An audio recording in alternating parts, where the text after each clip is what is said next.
Sejam todos bem-vindos à nossa última terça-feira do mês de outubro.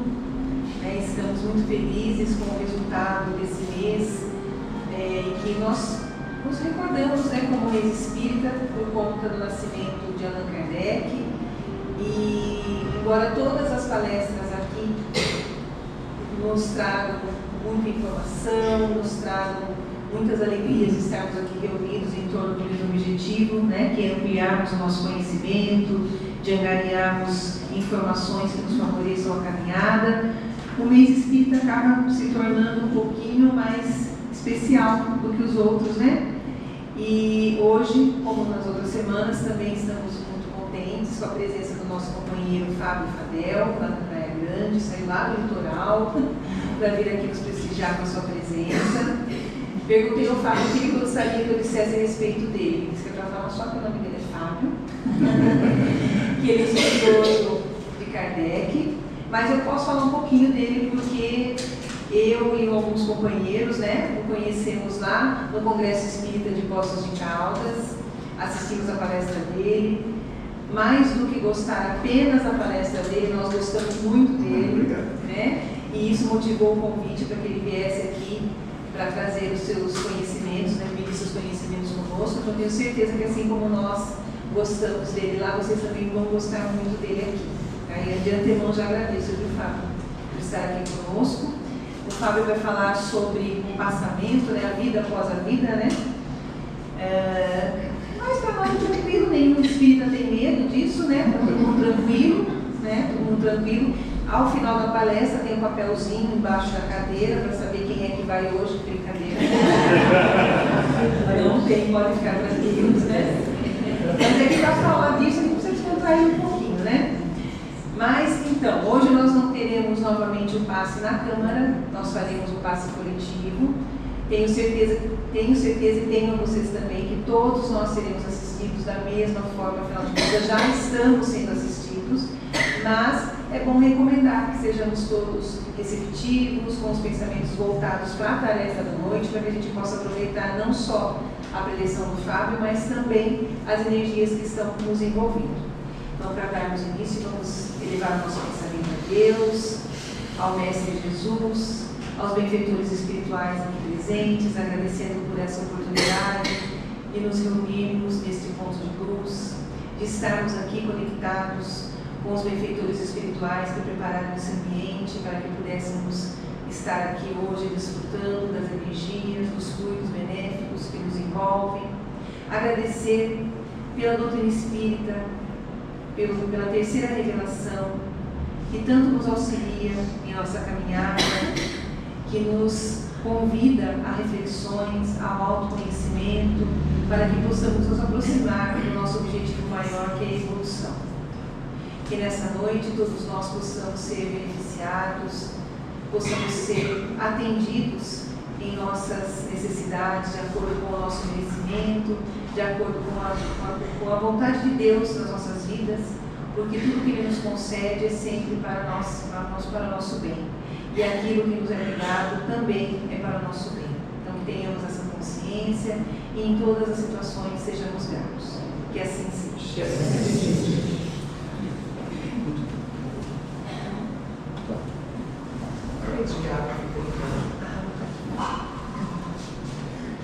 Boa noite a todos. É um prazer muito grande estar aqui com vocês. Gosto muito da cidade. Já vim aqui comer peixe do lado do rio. Mas é muito bom estar falando sobre a nossa doutrina com vocês. Meus amigos, quem trabalha na área da saúde traz informações bastante interessantes para nós, porque todos nós que um dia reencarnamos, é certo que a gente vai voltar. Tem algum problema nisso para vocês ou não? Vocês podem balançar a cabeça só para saber que eu estou encanado. Porque, assim, o tema já está falando da morte, na verdade. Eu pergunto, vocês ficam olhando, eu falei, eu desencarnei no meio da palestra, mas são sucesso essa palestra, Então, todos nós sabemos que um dia nós voltaremos. Isso aí todo mundo já sabe, não tem como nós fugirmos disso. E quem trabalha na área da saúde percebe que algumas pessoas, nesse momento de retornar para o mundo espiritual, algumas pessoas simplesmente elas fecham os olhos e como se desprendem, mas tem outras que passam por um momento de agonia. E a ciência nunca conseguiu demonstrar qual o motivo disso acontecer. Por que tem pessoas que algumas vezes simplesmente fecham os olhos, parece que estão dormindo, enquanto outras parece que passam por um sofrimento bastante difícil de ser enfrentado? Coube a Allan Kardec perguntar justamente para quem vivenciou esse tipo de experiência. Ele tinha a oportunidade, através das mesas girantes, de saber que eram espíritos, alma dos homens que já viveram aqui e que já passaram por essa situação. Então, se a gente for ver no livro Céu e Inferno, que esse ano completa 160 anos, logo no primeiro capítulo da segunda parte, que fala justamente sobre o passamento, o Kardec vai explicar por que isso ocorre.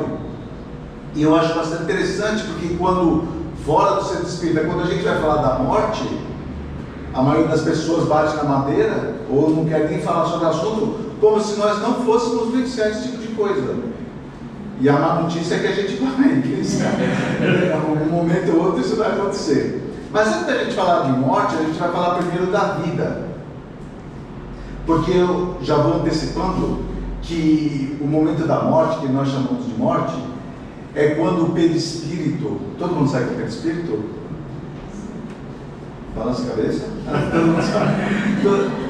Quando o perispírito, ele vai,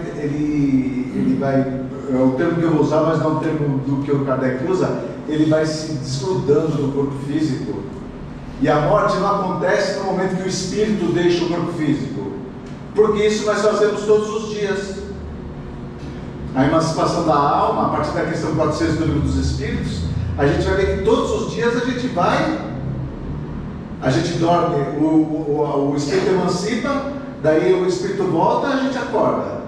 A gente dorme, o espírito emancipa, depois quando ele volta a gente acorda. O dia que a gente voltar e não acordar, o que aconteceu? A gente vai morrer. Então, assim, a morte não quer dizer que o espírito deixou o corpo físico.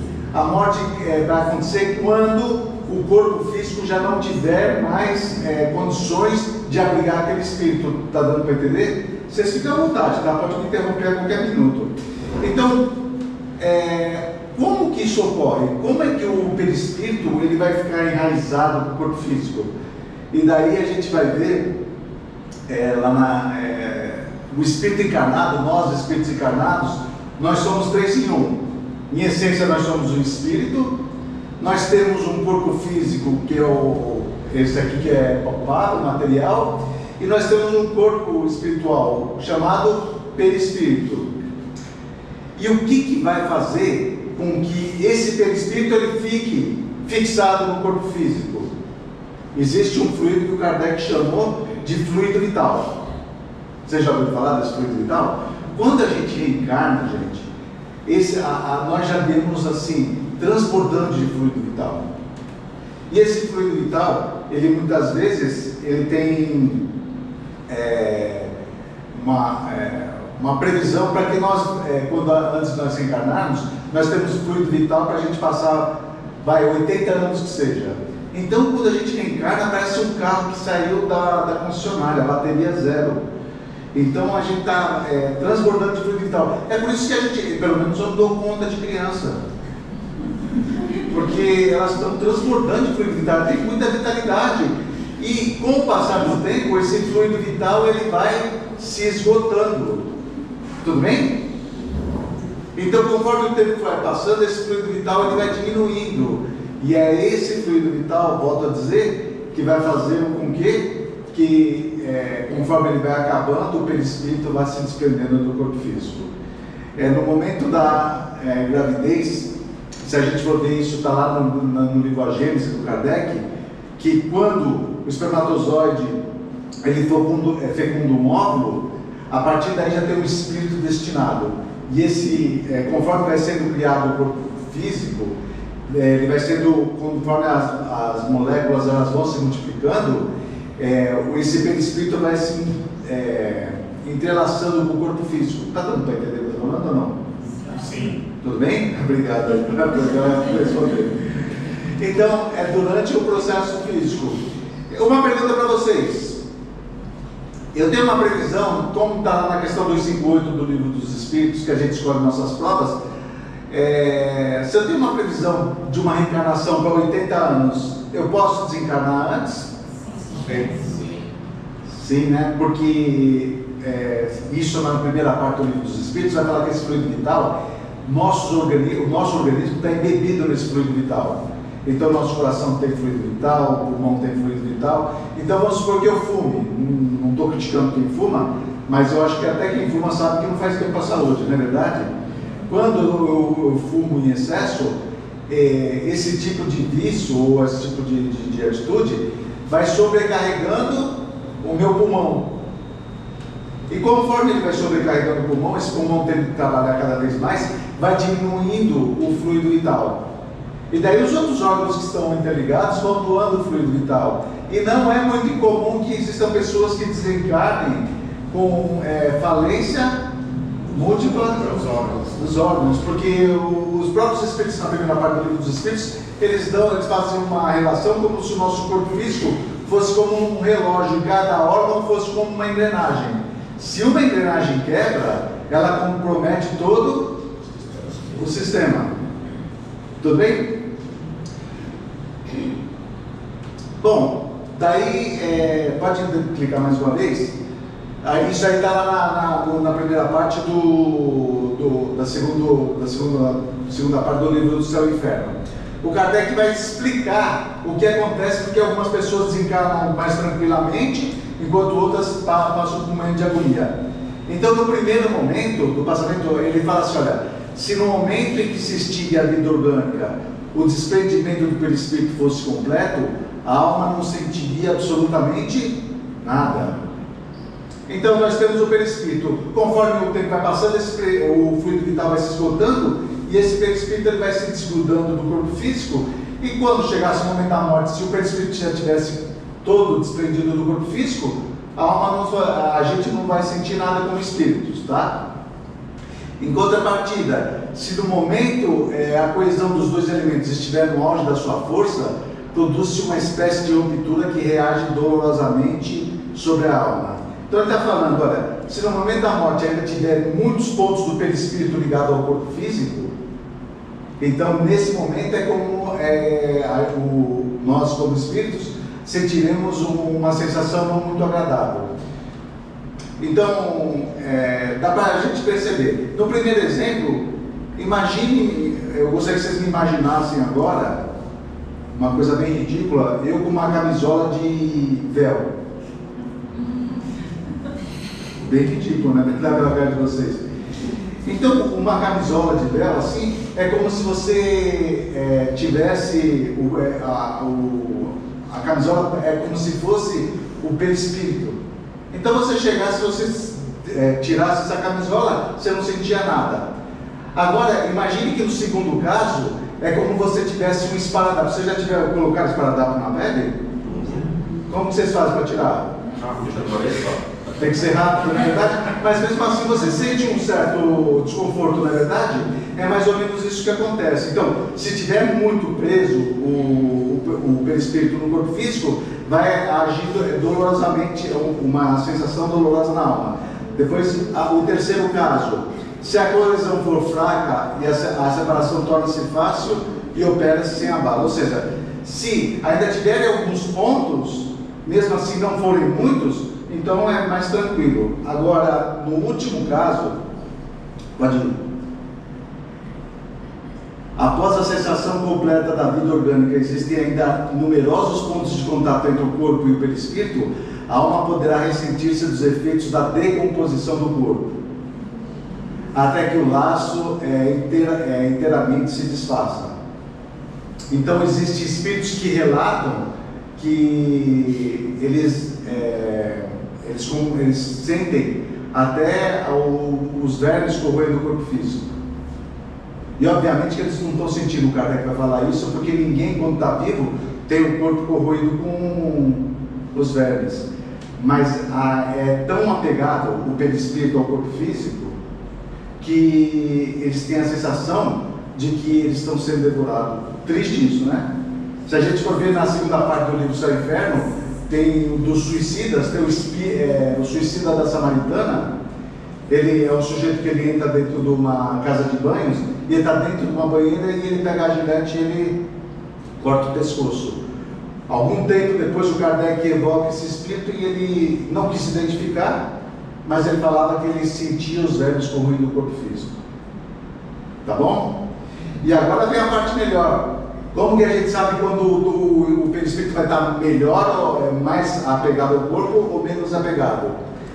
O estado moral da alma é a causa principal que influi a maior ou menor facilidade do desprendimento. Então, os espíritos estão nos dizendo que quanto mais moralizados nós formos, menos apego moral nós teremos às coisas da matéria. A afinidade entre o corpo e o perispírito é proporcional ao apego do espírito à matéria. Ele atinge o seu máximo no homem cujas preocupações se concentram todas na vida e nos gozos materiais. Então, aquela pessoa que vive somente atrás de vícios e gozos materiais, ela vai ter uma situação difícil para desencarnar, porque aquele espírito ele vai querer ficar ao máximo apegado às coisas da matéria, e ele não consegue se desprender.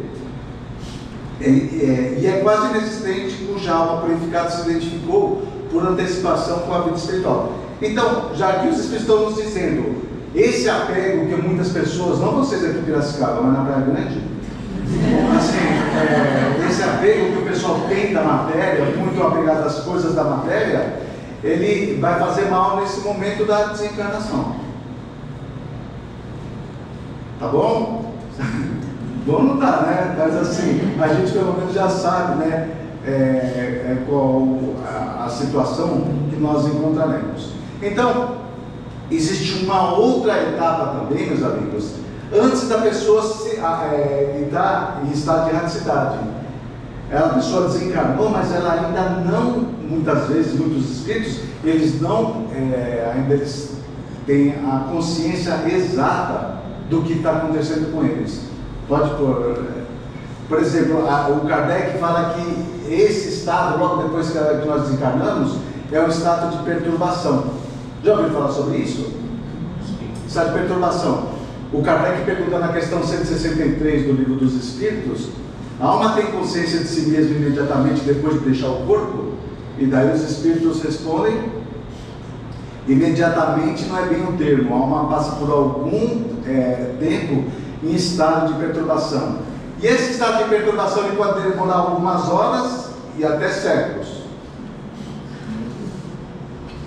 E eu achei bastante interessante essa questão 165, que o Kardec pergunta: o conhecimento do Espiritismo exerce alguma influência sobre a duração mais ou menos longa da perturbação?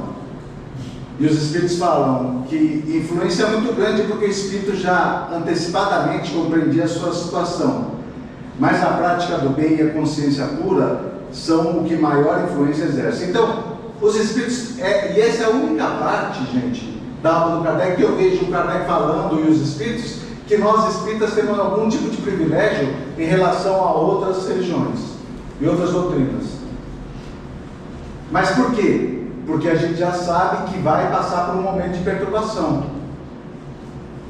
E esse momento de perturbação, muitas vezes é como uma pessoa que estivesse voltando de uma anestesia, que não se dá muito conta do que está acontecendo. Já aconteceu isso com vocês? Tem algum pernambucano aqui ou não? Não? É porque eu sou casado com uma pernambucana. E ela, apesar de ser boazinha, ela é meio brava.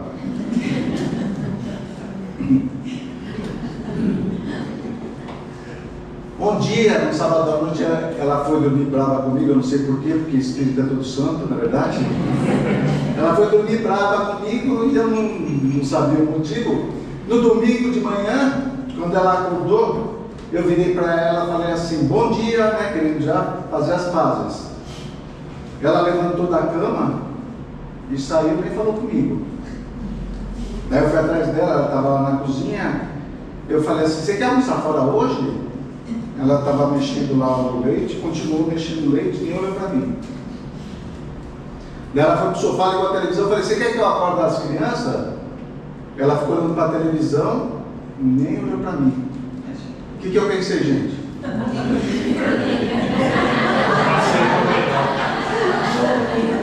Fiquei desesperado, eu falei, vou lá na cama ver se meu cadáver está lá e a peixeira do meu sogro está enterrada no meu bucho, na verdade. Eu falei, morri, não é possível, eu estou falando com ela, ela não responde para mim, né? Mas tem uma dica para vocês, se alguém achar que está desencarnado. Vai na frente do espelho. Se o reflexo aparecer, já é uma boa coisa. E faz assim, ó. Se passar o espelho, fica tranquilo que a gente ainda está encarnado. E a gente percebe que isso aí é uma verdade, que a gente não pode contestar, porque lá na Revista Espírita de dezembro de 1858, tem um artigo de um homem que morreu e ele participou do próprio enterro. Tinha um médium que era muito famoso, um médium vidente, audiente, chamado Seu Adrien, que muitas vezes ele falava com Kardec, e a gente vai ver várias menções sobre ele na Revista Espírita. Ele falou que o sujeito desencarnou e no mesmo dia ele passou lá e ele viu o sujeito com a mesma roupa, com a mesma aparência que ele tinha, andando para um lado e para o outro, meio que agoniado.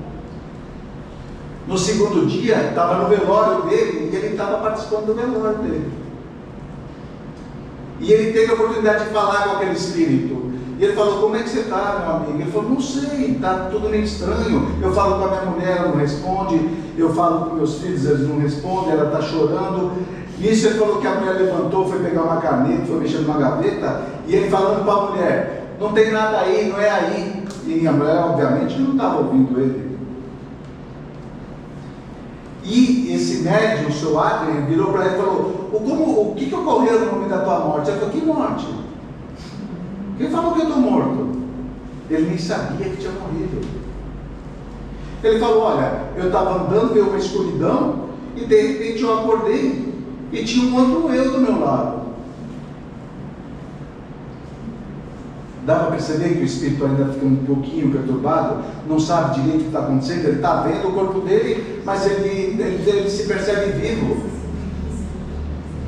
Então, é meio complicado. Esse tempo de perturbação, volta a dizer, para o senhor Sanson, que é o primeiro espírito que relata lá na primeira parte do livro do Céu e Inferno, demorou 8 horas. E os espíritos de Castor Nadaí, que assassinou a esposa e o amante dela, e depois na parede lá, 200 anos ele não sabia que tinha morrido ainda. E pior, ele não dormiu esse tempo todo. É triste, né? 200 anos, demorou todo esse tempo. Então, a doutrina dos Espíritos veio nos dizer que é muito bom que o quê? Que a gente se moralize, para que a gente, quando passar por essa situação, não aconteça nada disso. Bom, daí a gente já percebeu que a gente morre, não é verdade?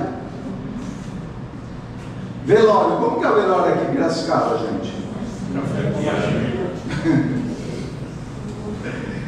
Então, velório, ultimamente, pelo menos eu tenho visto, virou um evento social. Os familiares já não se encontram mais tantas vezes, e quando acontece o velório, muitos parentes que não se viam há muito tempo, vêm. E lá na praia tem o pessoal que faz piada do defunto, inclusive. Aqui em Piracicaba não, né? Então, os espíritos nos dizem o quê? Que na hora do velório, o ideal é que o quê? Que a gente faça uma prece para que aquele espírito possa se desprender mais rapidamente.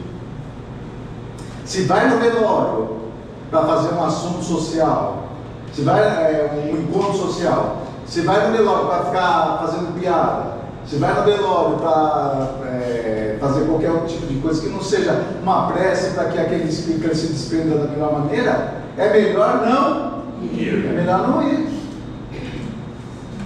Mesmo porque, como eu disse para vocês, tem vários exemplos dos espíritos que estão já do teu lado. Se você estiver fazendo uma piada e ele não gostar, vai ficar meio ruim. E velório é uma coisa interessante, na verdade. A minha família já está sabendo. Assim, no meu velório, caixão lacrado. Porque eu vejo às vezes as pessoas no velório falando, olhando para o defunto, nossa, como ele está bonito. Eu fui feio a vida toda. No caixão o pessoal vai chamar que é bonito. E lá na praia de pessoa fala, nossa, parece um passarinho. Você já viu isso aí ou não? Eu falei, eu morrendo numa pedrada? Como que é? Parece um passarinho, não é verdade? Então, no meu velório vai ser caixão lacrado, pode pôr um banner com a minha foto. Vou pedir um data show para pôr no show do Bee Gees, porque eu sou fã, não é verdade? Sou fã do Bee Gees. E como eu sou descendente de árabe, vai ter quibe e esfirra à vontade. O pessoal não vê a hora de eu desencarnar, gente, no velório. Porque existem algumas coisas no velório que a gente não consegue entender esse tipo de coisa. Eu mesmo, gente. Eu chego no velório, falar meus pêsames para mim não significa muita coisa. E tudo que eu vou falar para a pessoa não vai adiantar muita coisa. Então, o que eu faço? Quando eu chego no velório, eu fico do lado do defunto e faço uma prece, o que recomendou os espíritos. Mais uma vez aconteceu uma coisa interessante comigo. Tem um centro espírita lá em São Paulo, muito grande, bem grande mesmo, chamado A Caminho da Luz, fica perto do crematório da Vila Alpina. Eu fiz uma palestra no domingo de manhã lá naquele centro, e durante a semana a mãe de um amigo meu morreu. E olha, eu nem conhecia a mulher, mas eu fui até lá no velório dela. E quando eu entrei no velório, que ficava perto do centro, né? Logo que eu entrei no velório, eu tinha um grupo de pessoas, eles comentavam e ficavam olhando para mim. Eu falei, nossa, que velório estranho, em vez de ser um defunto, o pessoal está olhando para mim. E daí o que eu fiz? Cheguei, cumprimentei meu amigo, fiquei do lado do caixão, comecei a fazer uma prece, fechei os olhos, e eu acho que durante a prece minha boca mexeu. Terminei a prece, e aquele grupo que estava olhando para mim, já tinha outras pessoas olhando para mim, e um sujeito daquele grupo chegou até mim e falou, oi. Falei, oi, você é o Fábio, né? Eu falei, sou. Ele falou, você é espírita? Eu falei, sou. Você é espírita mesmo? Eu já comecei a ficar em dúvida. Eu falei, mas que é a dúvida, né? Ele falou, vi você domingo, lá na Caminho da Luz fazendo palestra. É verdade? Ele falou, verdade. E ele virou, ele estava falando comigo, o caixão estava aqui assim, e ele fez assim para mim. E aí? Eu falei, e aí o quê? O que ela está falando? Eu falei, ela está morta. Se essa mulher falar aqui, eu sou o primeiro a sair correndo daqui. Ela falou, você não está falando com ela? Eu falei, eu não. Mas você não é espírita? Eu falei, sou. Você não fala com os mortos? Eu falei, não, ainda bem. O pessoal acha que é fácil, né? Que pelo fato de você ser espírita, você conversa com todos os desencarnados. Então as pessoas, elas têm um misticismo que muitas vezes não dá para entender. Então, volta a dizer, pode pôr mais um. O momento ideal no velório é que os espíritos estejam em festa por estar recepcionando aquele ente querido que retornou para a pátria espiritual, e os encarnados, o ideal é ficar quieto fazendo prece. Tudo bem, gente? Vocês estão me olhando meio estranho agora. Tudo bem?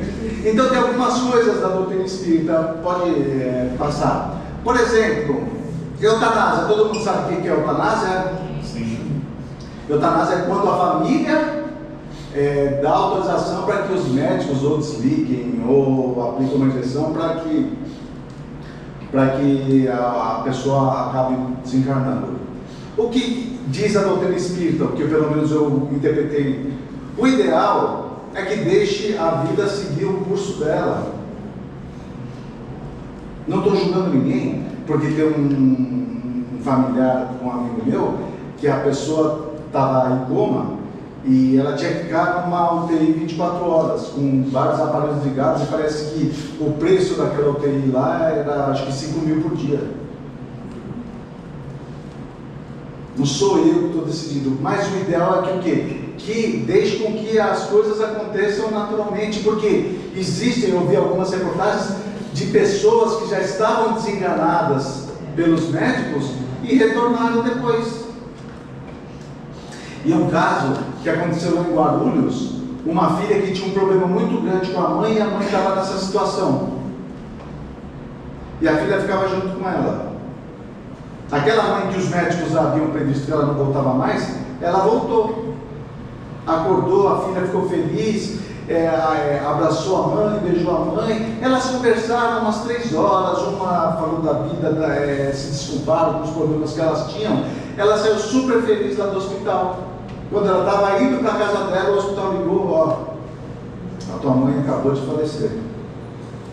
E aquele momento que elas ficaram juntas, poderia, acho que valeu por algumas encarnações de problemas que elas poderiam ter no futuro. Mas volto a dizer, a doutrina espírita recomenda, ela não proíbe ou qualquer coisa parecida. O ideal é que deixa com que, porque até aquele espírito naquela situação, ele pode estar vivenciando alguma experiência necessária para ele e os familiares também. Tá bom? Outra coisa, acidente. O sujeito tem, fluido vital para ficar, para 80 anos. E daí ele desencarna, ele sofre um acidente e com 20 anos ele morre. Ele tinha, 60 anos de fluido vital. O que ocorre? O que acontece? Vai acontecer do quê? A influência moral que ele tiver. Se ele for moralmente mais elevado, se ele tentar fazer as coisas, vai existir uma equipe de espíritos que vão vir e vão fazer com que aquele espírito ele possa se desprender mais rapidamente do corpo físico. Tudo bem?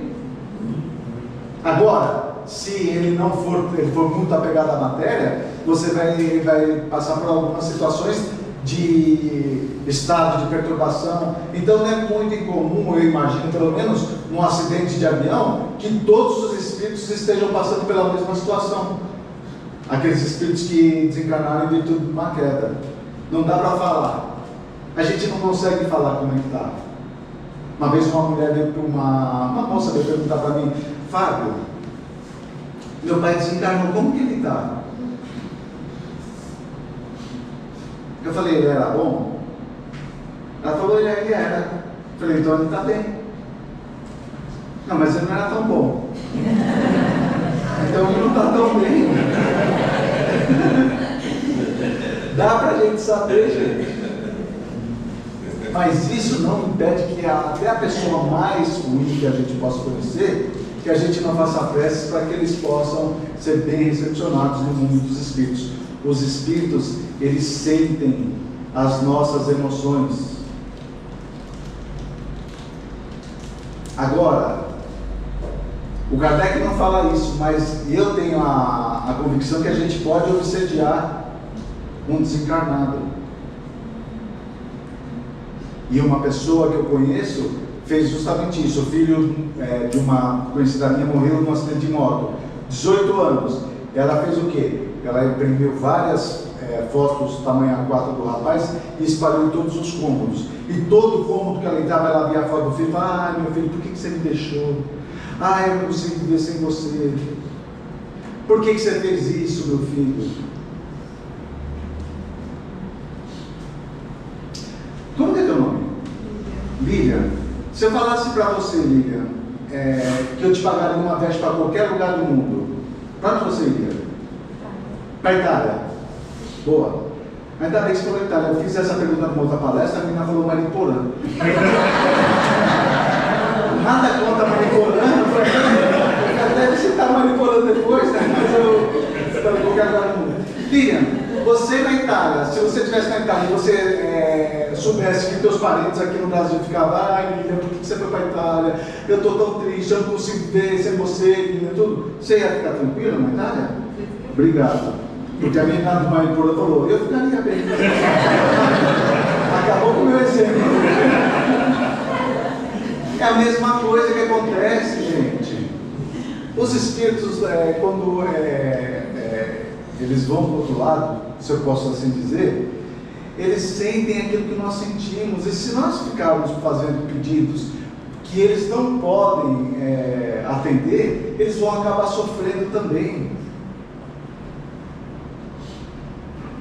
Tem um conto, mais ou menos, que falava O Sonho de Sofia, não sei se alguém já ouviu falar, que era uma camponesa, tinha uma filha, uma menininha chamada Sofia.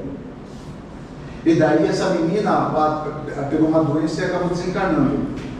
E aquela mãe sofrendo, e obviamente a mãe vai sofrer, não tem como não sofrer. Mas um dia aquela mãe, ela fez o quê? Ela dormiu e ela sonhou que estava indo numa cidade linda, maravilhosa, onde tinha muitas flores naquela cidade e as crianças tinham asas. E as crianças estavam se divertindo, voando para um lado, voando para o outro. Ela foi adentrando naquela cidade e quando ela viu a Sofia, a filha dela, sentada no meio-fio e com uma cara de triste. E ela vira para a menina e falou: Sofia, vai brincar com as outras crianças, filha, vai se divertir. E a menina falou: mamãe, eu não posso, porque as tuas lágrimas, elas colam minhas asas. Enquanto a senhora estiver me chamando, enquanto a senhora estiver fazendo isso, eu não vou conseguir me desprender. Então, a gente, obviamente, com a desencarnação de um ente querido, de um amigo, é claro que a gente vai sofrer, é claro que a gente vai ter a tristeza, mas não fique chamando a pessoa. Ai, minha mãe, eu estou desempregado, me arruma um emprego numa multinacional, e o sujeito acorda meio-dia na segunda-feira. Os espíritos não vão conseguir aquilo que eles não vão conseguir, eles vão acabar sofrendo. Tudo bem, gente? Às vezes eles olham meio estranho, já falei para você, né? Depois, mais um. Criança. Por que nasce uma criança e logo depois desencarna? Qual o objetivo disso? Kardec perguntou na questão 199 do Livro dos Espíritos. Os Espíritos dizem que geralmente, o que acontece geralmente, é uma prova para os pais.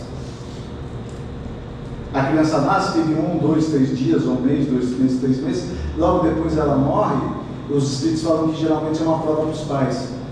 E já existiram casos desse tipo de situação, fazer com que uma família que estava totalmente dispersa, elas novamente se unissem. Mas quando o espírito retorna para o mundo espiritual, o que acontece? Sendo criança, ele vai fazer o quê? Vai aguardar uma nova encarnação. Mais um. Doação de órgãos. Se eu doar minhas córneas, eu vou enxergar no mundo espiritual? Não é verdade? Toda a caridade que nós fizermos, essa caridade ela vai se retornar para nós mesmos. Minha família também já está sabendo. Pode doar tudo que, depois que eu morrer, né? Pode doar tudo. Eu acho que não vai sobrar muita coisa, que já estou meio estragado. Mas pode doar tudo que quiser. Porque, veja bem, se a gente não vai utilizar mais o nosso corpo físico, e se o nosso corpo físico, por exemplo, der a oportunidade para uma outra pessoa, por exemplo, voltar a enxergar ou começar a enxergar, olha só que maravilha. Se aquela pessoa que recebeu alguma coisa, ela continuar fazendo prece, isso vai ser um alívio para nós no mundo dos espíritos, a gente vai se sentir feliz. Então, eu volto a dizer, a minha família pode usar o que quiser depois que eu morrer, mas assim, o ideal é que as pessoas também quisessem fazer a caridade como uma coisa que elas vão utilizar mais. Mas agora uma opinião minha: se encarnada a pessoa falar que não tem vontade de doar, é melhor que faça o desejo da pessoa. Tá bom? Mais uma. Crematório. É lícito cremar, gente? Será que a gente vai sentir aquele fogo todo? Eu acho que não. Mas, se a pessoa estiver tão apegada ao corpo físico que ela vai imaginar que ela está sendo queimada, eu acho melhor do que sentir os vermes corroendo. Porque o fogo é de uma vez só, não é verdade? E os vermes vão bem de pouquinho, não é verdade? Mas a doutrina espírita fala que o Kardec está falando que, obviamente, quando o espírito deixa o corpo físico, já não vai mais sentir. O que pode acontecer é ele imaginar que alguma coisa está acontecendo.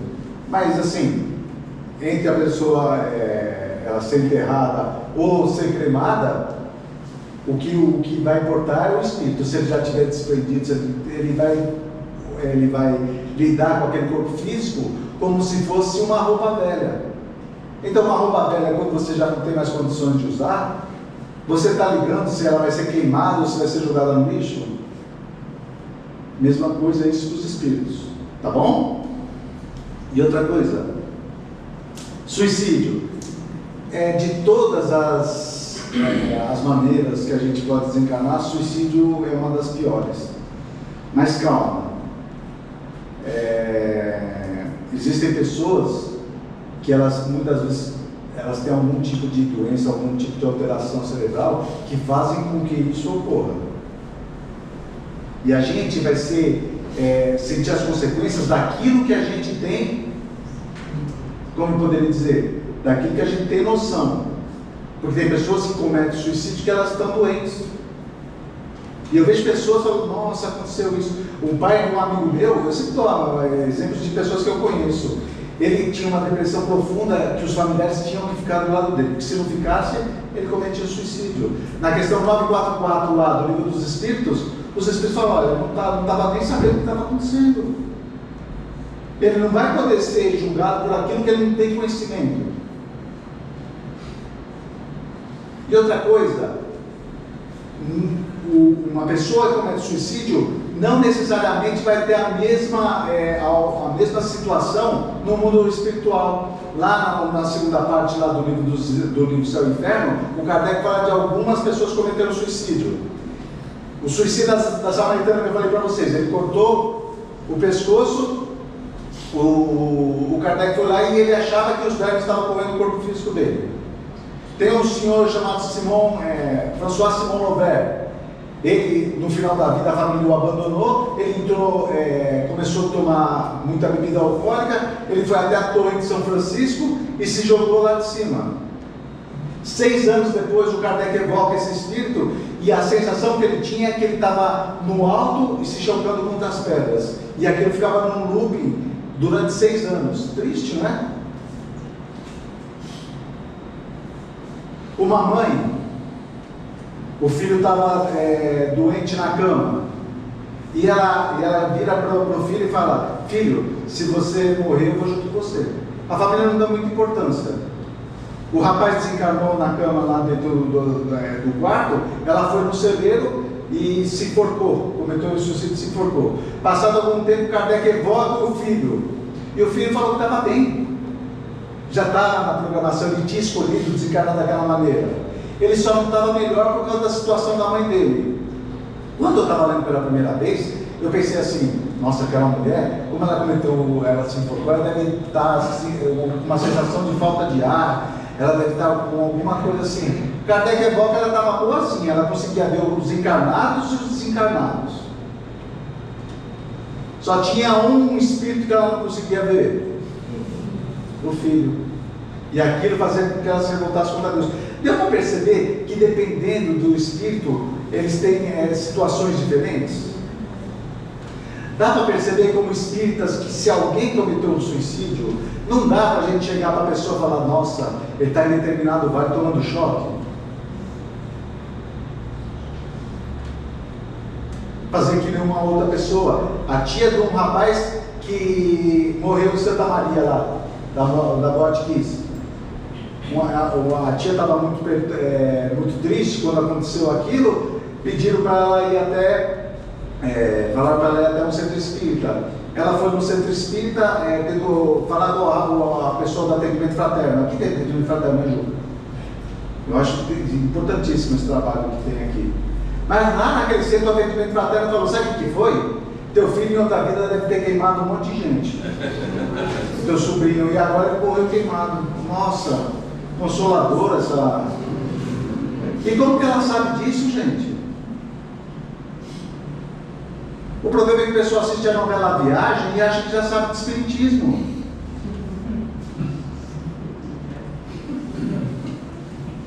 Tudo bem? Bom, quais são as consequências da maneira que está muito cansativo? Vocês estão com vontade de desencarnar? Quais são as consequências da maneira com que nós vivemos? Os criminosos sofrem com a presença das vítimas e das circunstâncias do crime. Se a gente for ver lá os arrependidos, os criminosos arrependidos, nesse livro Céu e Inferno mesmo, a gente vai ver Verdier, um padre francês que matou o arcebispo de Paris. E ele achava que o arcebispo ficava olhando para ele em todo o lugar onde ele ia. O Kardec evocou o padre, que já estava arrependido, né? Mas falava, o que me incomoda é esse pessoal, ele ficar me olhando para qualquer lugar onde eu vou. O Kardec vai e evoca o arcebispo. E o arcebispo falou, não, eu já perdoei, eu estou seguindo meu rumo. Mas esses criminosos são as vítimas mesmo que estão olhando para eles? Não, é a consciência deles que fazem com que eles achem com que as vítimas estejam perseguindo. E eu fico imaginando como um Adolf Hitler, como não deve estar se sentindo no mundo espiritual. Outra, os orgulhosos sofrem vendo os pretextos inferiores em condição melhor que a sua. Tem espírita que fala assim para os outros, você sabe com quem você está falando?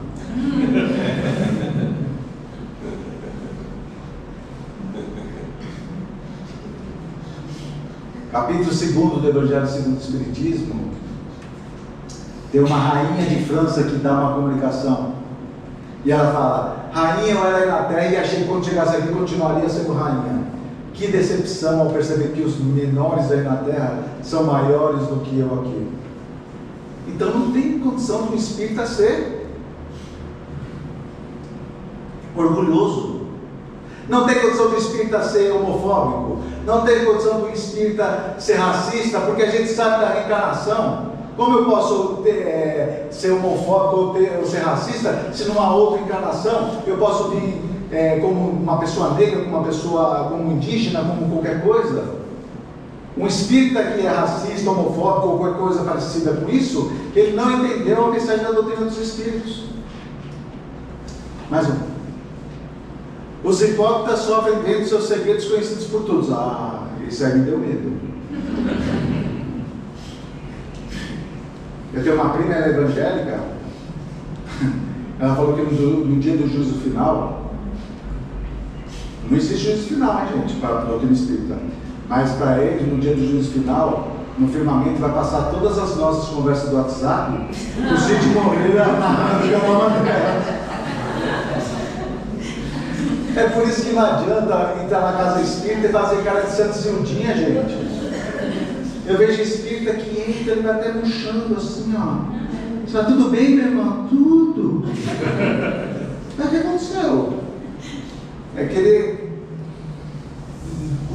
colocar uma máscara dentro da casa espírita que não vai conseguir sustentar lá fora. Isso é hipocrisia, gente. Eu não estou falando aqui de Piracicaba, mas lá perto da minha casa tem muita gente que entra na casa espírita. Tem um espírita que murcha lá perto da minha casa, vocês já viram? Eu encontro a Luciana, encontro o Juca, meus amigos, Juca, como é que tá? E tem um espírita do lado que murcha, fica assim, ó. Psh, psh. Vocês já viram? Aqui não tem Piracicaba, né? Eu falei, psh, o quê? Você está dentro da casa espírita, os espíritos estão trabalhando. Eu falei, você tem problema de audição? Então, cuidado com a hipocrisia. Eu sei que aqui não tem nenhum hipócrita, mas eu já vi alguns espíritas que dentro da casa espírita ele falava bem baixinho, e depois eu vi ele numa discussão de trânsito, sem que ele me visse, e eu vi o que aconteceu. E para não falar dos outros, vou falar de mim. Uma vez eu fiz uma palestra, num domingo à noite, falando sobre a paciência. que a pessoa tem que ser paciente, que a paciência é a ciência da paz e tudo mais. As pessoas estavam na frente assim, lá você ficava um pouco alto, e as pessoas balançando a cabeça, eu descia assim, achando que era o Chico Xavier, tão paciente. Isso foi no domingo à noite. Na segunda-feira de manhã eu peguei meu carro para sair. Quando eu estava no caminho, veio um sujeito, me deu uma fechada, quase bateu. Falei, não acredito. Vou atrás dele, vou falar poucas e boas para esse sujeito, que absurdo que ele fez, que isso. Ele parou no farol, eu emparelhei, eu fiz assim para ele, baixo o vidro, né? O vidro é filmado. Ele abaixou, quando eu ia falar, ele falou, oi, Fábio. Eu falei, oi. Tudo bem? Eu falei, tudo, mas eu não sabia quem que era. Ele falou, que palestra ontem, hein, Fábio? Eu falei, você gostou? Fábio, um dia eu ia ser um espírito tão evoluído igual a você. Ele falou, você queria falar comigo? Eu falei, queria, meu irmão. É que quando você passou por mim, eu te reconhecia, eu só vim te desejar um bom dia. Nesse meu espírito protetor do lado, ele falando, meu, isso aí não tem jeito. E ele falou, Fábio, um dia eu ia ser um espírito tão evoluído igual a você. E eu fiquei com aquela cara de pirulito. Então não adianta, é muito fácil na campanha da casa espírita você querer demonstrar para os outros alguma coisa. O ideal é que a gente sustente. Eu gosto de brincar bastante, eu gosto dos amigos. Para mim, vocês já são todos amigos de infância. Todos vocês, se eu lembrar e encontrar, vou tratar da mesma maneira que eu trato lá fora, aqui na casa espírita. Tudo bem? Mais uma. Os avarentos sofrem ao ver seus bens dissipados pelos herdeiros. E na questão 328 do Livro dos Espíritos, o Kardec pergunta se o espírito ele presencia a divisão dos bens. Os espíritos falam que frequentemente sim, para ele ver como o pessoal gostava dele. Como ele era importante. E a gente tem visto, né, ultimamente, se a gente for ver o Gugu, o Aguinaldo Timóteo, o Cid Moreira, vai vendo o que as famílias estão fazendo em virtude da separação dos bens.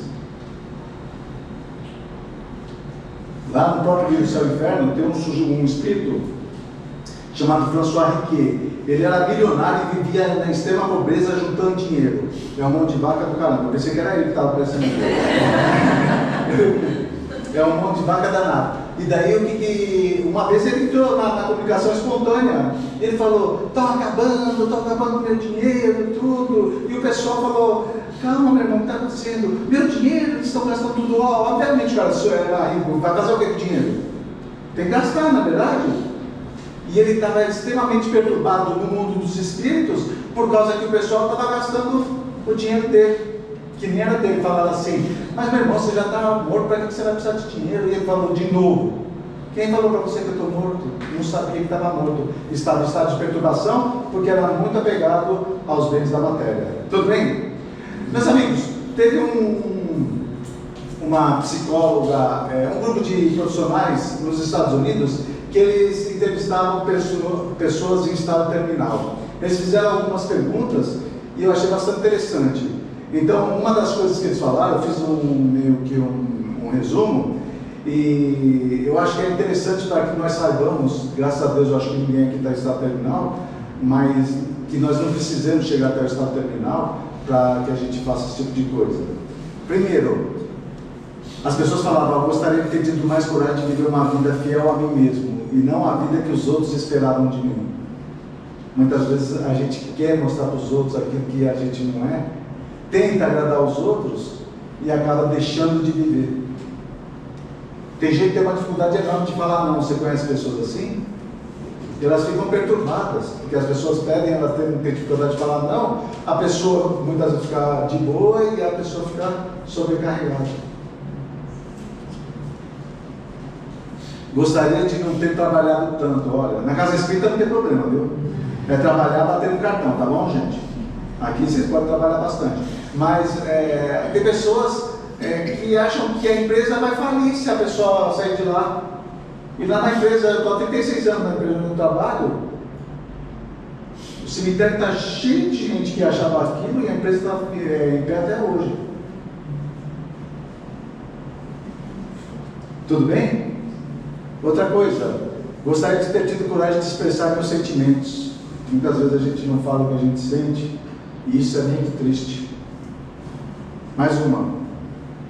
Gostaria de ter tido contato com meus amigos. Mais contato, né? Então, muitas vezes as pessoas passam por nossas vidas e a gente acaba deixando por causa da correria do dia a dia, mas o ideal é que nós tenhamos contato com aquelas pessoas que nós gostamos. A gente está encarnado aqui para aprendizado e os amigos, eles se refrescam mais nessa jornada aqui, tá bom? E gostaria de ter me deixado mais feliz. Então, gente, até hoje eu vou em baile de flashback dos anos 80. Adoro ir. Mas você é espírita e dança? Por que? Espírita não pode dançar, não? Nossa, você é espírita e vai em baile de flashback? Eu vou. E vocês precisam ver eu dançando, gente. É uma coisa para fazer desencarnar os mas eu estou feliz, eu gosto das músicas que me lembram, me remetem no tempo. Então, permitam-se ser mais felizes, tudo bem?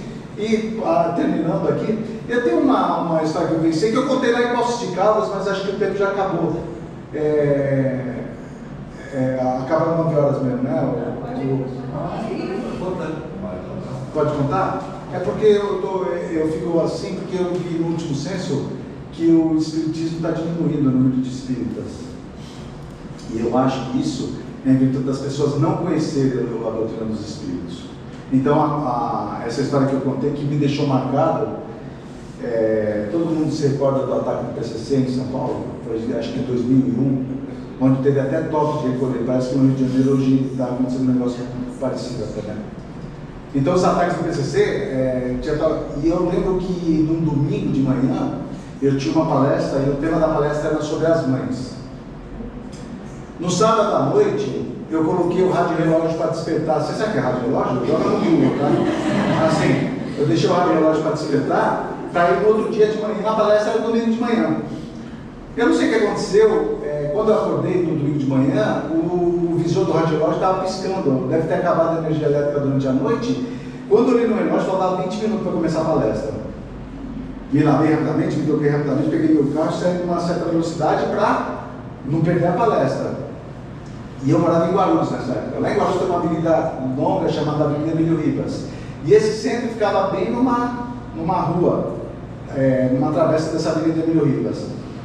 Eu peguei a Avenida Emílio Ribas, estava vindo uma certa velocidade para não perder a palestra, mas no meio da avenida, do trajeto, tinha uma viatura da polícia, não sei se vocês já viram, andando a 5 km por hora, bem devagarinho, e uma fila de carro atrás. Como bom espírita, o que vocês acham que eu fiz? Não, por enquanto não. Eu fiz uma prece com o meu espírito protetor. Eu falei, meu irmão, vou divulgar nossa doutrina. Eu vou ultrapassar essa viatura e nada de como vai acontecer. Daí eu fui acelerando, fiquei um pouquinho emparelhado para não andar suspeita, acelerei um pouquinho mais e depois saí uma certa velocidade. Quando eu estava quase chegando na esquina para entrar na rua, eu até pensei assim, nossa, como os espíritos nos dão suporte. Eu poderia ter levantado suspeita, mas olha, quando eu olhei era a viatura atrás, vindo com a sirene ligada, o giroflex, e assim, eles se emparelharam comigo, estava com o vidro do carro abaixado, o sujeito do grupo de 10 puxou uma calibre 12, apontou para minha cabeça e falou, para o carro e desce, vagabundo. Já sabe até meu nome. A gente é espírita, não sabe para onde a gente vai, mas dá um medo com uma calibre 12 apontada para a cabeça, né? Eu parei em frente à padaria da esquina do centro. Daí, eu saí e eles começaram a me dar uma... Geral, exatamente. Geral, lá em Guarulhos, você põe a mão em cima do carro, e eles estavam me revistando, e nisso, gente, auge do ataque do PCC, os ônibus passavam, paravam para ficar me vendo, o pessoal da padaria saiu, o pessoal da rua, tudo assim. O sujeito da calibre 12 virou para mim e falou assim, você está com pressa por quê, vagabundão? Já melhorou, né? Eu falei, sabe o que é? É que eu ia no centro espírita logo aqui nessa rua. E daí o outro que estava me revistando falou: você está querendo dizer que você vai bater tambor com uma charuto essa hora?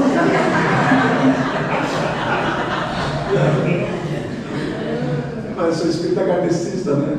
Ele falou: mesa branca? Não vejo a cor das mesas, na verdade, mesa branca. O outro falou: magia branca? Eu falei: magia branca, na verdade. O pessoal não sabe o que é espiritismo, gente.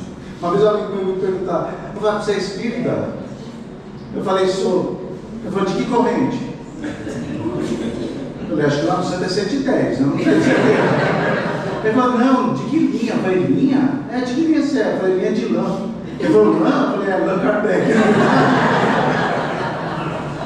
O sujeito estava revistando, foi até a viatura, daí da viatura saiu um outro policial, veio até a minha direção. Ele falou: como que é teu nome? Eu falei: é Fábio, tenente. Ele falou: qual o problema aí, Fábio? Eu falei: sabe o que é, tenente? Eu sou espírita kardecista de mesa branca e magia branca, eu já falei tudo, né? E eu estava atrasado para fazer uma palestra, tenente, eu não estava fugindo de vocês. Adivinha que esse tenente falou para mim, Lilian? Ele virou para mim: Fábio, eu também sou espírita. Quase que eu pedi para ele dar um passe. Eu falei: Fábio, você vai fazer palestra, você está falando que você é espírita de mesa branca, magia branca. Eu falei: tenente, tem uma lei de conservação. Com essa calibre 12 na minha cabeça, o que ele falasse, eu ia aceitar. Então, ela falou: vai lá, Fábio, boa palestra. E eu pensando: todo melado, tenente. Melado só, viu, gente? Tá calor, viu? Mas daí eu fui. Cheguei lá, o dirigente da casa já tinha começado a fazer a palestra, porque eu tinha passado um pouco do tempo. E daí ele falou: peraí que o Fábio chegou. E eu comecei a falar das mães, que a mãe é a coisa mais linda, amor de mãe é um amor que mais se aproxima do amor de Deus.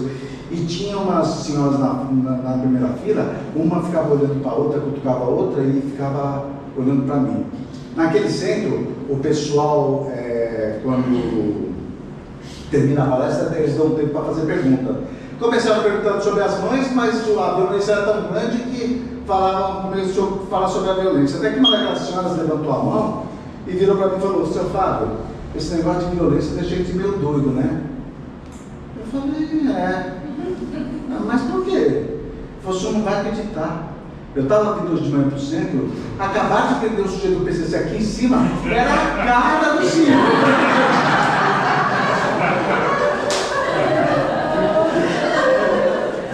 E podia ter minha cara, mas comer uma roupa, na verdade. Mas assim, eu fico imaginando uma cutucando a outra, falou: oh, meu Deus, o que aconteceu com a doutrina? Até o pessoal do PCC está vindo fazer palestra.